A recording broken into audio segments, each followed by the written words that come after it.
हम रस के बारे में पढ़ेंगे। रस क्या होता है ये सभी जानते हैं। अपन किसी कविता कहानी को सुनते हैं और जो अपने को आनंद आता है उसी को अपन रस कहते हैं।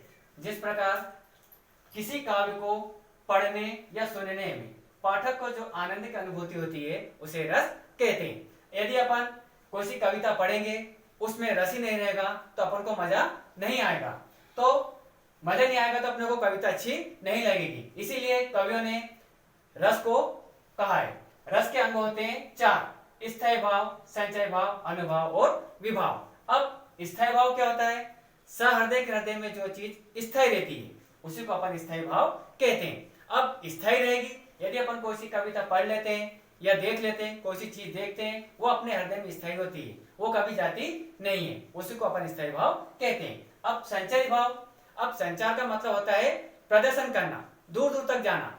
अब संचय भाव की संख्या वैसे 33 मानी गई है। अब संचार करना, जैसे कोई से अपन ने कविता पढ़ ली उसको अपन आगे बढ़ाएंगे तो वो संचार करती जाएगी, जिस तरह एक पानी का बुलबुला बनता और बिगड़ता है। अब अनुभाव, अपन ये सारी चीजें पढ़ी है, अब उसका क्या अपने को अनुभव हुआ है उसके बारे में वर्णन किया जाता है।